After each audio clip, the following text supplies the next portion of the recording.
కుడి చెవులో ఉపదేశం చేస్తారట సాక్షాత్తు ఈశ్వరుడు. అందుకే కాశీలో చనిపోయే వాళ్లకు ఈ కుడి చెవు కొంచెం పైకి అట్లా వచ్చి చనిపోతారు. ఆ కాశీలో ఉండే ప్రత్యేకత అటువంటి. అందుకే మన పెద్దవాళ్ళు ఈ సంసార బాధ్యతలన్నీ వదిలిన తర్వాత ఈ సంసార బాధ్యతలన్నీ పిల్లలకు అప్పచెప్పేసి మన పెద్దవాళ్ళు కాశీకి నడిచిపోయేవారు. ఎలా? గ్రామే కరాత్రం దినమేక భుక్తం. రోజుకు ఒక్కసారి ఫోన్ చేస్తూ ఒక్క గ్రామంలో ఒక్కొక్క రోజు ఒక్కొక్క గ్రామంలో ఉంటూ ఒక్క పూట ఫోన్ చేస్తూ ఈ రకంగా కాశీకి నడిచిపోయేవాళ్ళు మన పెద్దవాళ్ళు. ఇంకా నడిచిపోయి మళ్ళీ తిరిగి వస్తారనే నమ్మకం లేదు ఆ రోజుల్లో. అందుకే కాశీకి పోయిన వాళ్ళు కాటికి పోయిన వాళ్ళు ఒకటిని సామెత. పూర్వం సామెత ఉంది కదా, కాశీకి పోయిన వాళ్ళు కాటికి పోయిన వాళ్ళు ఒకటి. కారణం ఏమంటే ఆ రోజుల్లో నడిచిపోయేవాళ్ళు. ఏది వయస్సు అంతా ఉడిగిన తర్వాత సంసార బాధ్యతంతా పిల్లలకు అప్పచెప్పేసి వీళ్ళు కాశీకి ప్రయాణం అయిపోయేవాళ్ళు. ఏమి ఇంకా శేష జీవితం అంతా కూడా కాశీలోనే గడపవాలా అని.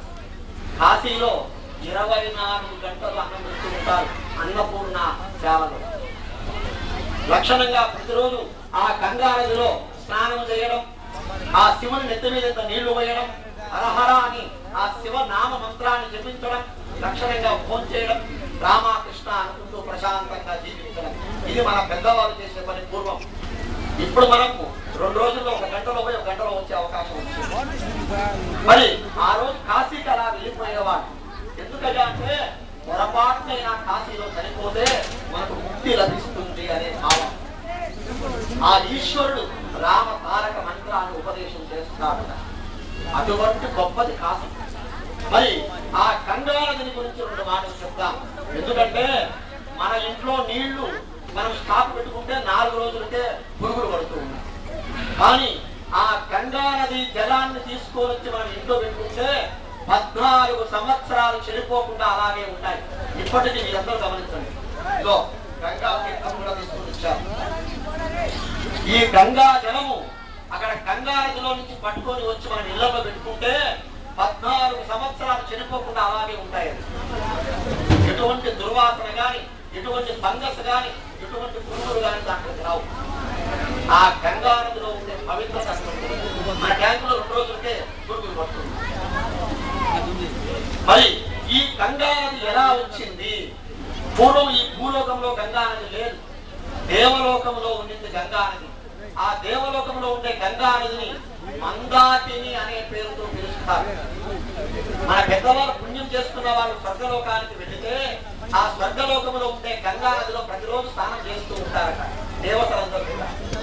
అటువంటి పరమ పవిత్రమైనటువంటి గంగా నది ఈ భూలోకానికి ఎలా వచ్చిందయ్యా అంటే భగీరథుని ద్వారా వచ్చింది.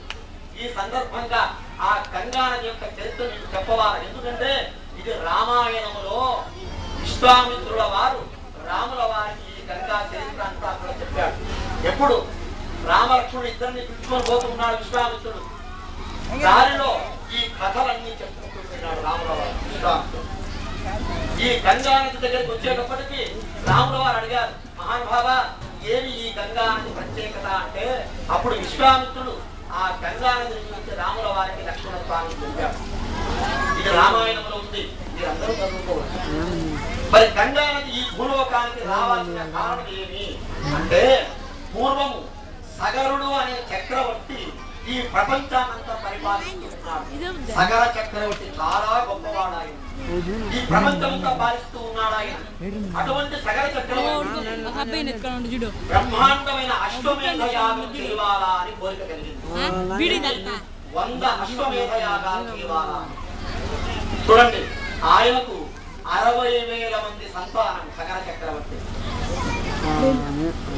60,000 మంది సంతానం సగర చక్రవర్తి. అటువంటి గొప్పవాడు ఆయన, మహాచక్రవర్తి. రాజ్యాన్ని పరిపాలన చేస్తూ ఆయనకు మనస్సులో కలిగిందట 100 అశ్వమేధ యాగాలు చేసి ఇంద్ర పదవిని సంపాదించవాలా అనుకున్నారు.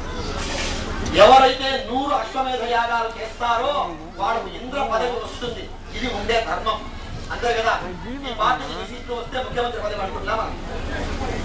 అట్లాగా ఎవరైతే 100 అశ్వమేధ యాగాలు పరిపూర్తిగా చేస్తారో వాళ్ళకు ఇంద్ర పదవి వస్తుంది. అంటే ఆ ఇంద్రుడి పదవి ఊడిపోయి ఆ పదవి.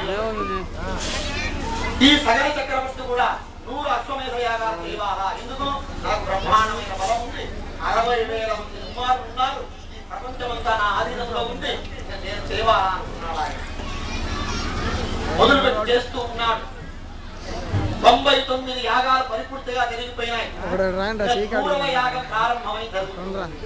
అశ్వమేధ యాగము అంటే ఒక మంచి పంచ కళ్యాణ గుర్రాన్ని, జాతి గుర్రాన్ని తీసుకొని వచ్చి ఆ గుర్రానికి ప్రతిరోజు చెవులో మంత్రం చెప్పవాలి, దాన్ని వదిలేస్తారు. అది ప్రపంచమంతా తిరిగి ఆ యాగం పరిపూర్తి అయిన రోజుకు కరెక్ట్ గా ఆ రోజు అప్పుడు ఆ గుర్రాన్ని చెవులు ముక్కులు మూసి ప్రాణం కొత్త ప్రాణం ఉండంగా దాని అవయవాలతో హోమం చేస్తారు. అది అశ్వమేధ యాగము. అంటే అది కలియుగంలో పనికిరావన్నీ కూడా ఆ యోగాల్లో చేసేవాళ్ళు. ఆ అశ్వాన్ని ఛేదించి హోమం చేస్తారు, అది అశ్వమేధ యాగము అంటారు. మరి గుర్రాన్ని వదిలాడు, గుర్రం ప్రపంచమంతా తీసుకుని నేరుగా వచ్చేసేది. రేపటి రోజు యాగం పరిపూర్తిగా జరుగుతుంది, బ్రహ్మాండంగా ఇంద్ర పదవి వస్తుంది అని ఆనందంగా ఆ యాగాన్ని పరిపూర్తిగా చేసేదానికి సన్నద్ధంగా ఉన్నాడు చక్రవర్తి.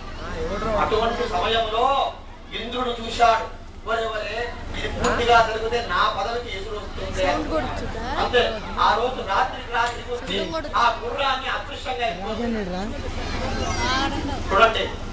మనం చేస్తే అన్ని ఆటంకాలు వస్తున్నాయి, ఏదైనా పని చేస్తే చేయబుద్ధి కావడంలే, ఏదైనా పని చేస్తామంటే వద్దంటున్నారు అని మనం అనుకుంటాం. పెద్ద పెద్ద వాళ్ళకి మంచి పనులకు ఆటంకాలు ఎక్కువగా వస్తుంటాయి, మంచి పనులకు ఆటంకాలు ఎక్కువగానే వస్తుంటాయి. ఇది ఇప్పుడే కాదండి, మొదటి. మరి ఇంద్రుడు వచ్చి ఆ గుర్రాన్ని తీసుకుని వెళ్ళిపోయాడు. ఎక్కడికి పోయినాడు?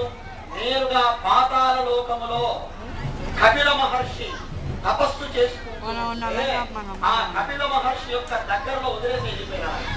ఆయన కళ్ళు మూసుకొని తపస్సు చేసుకుంటున్నాడు, ఇదేం తెలియదు పాపం. ఆయన గుర్రం అక్కడంతా పాతాళ లోకములో.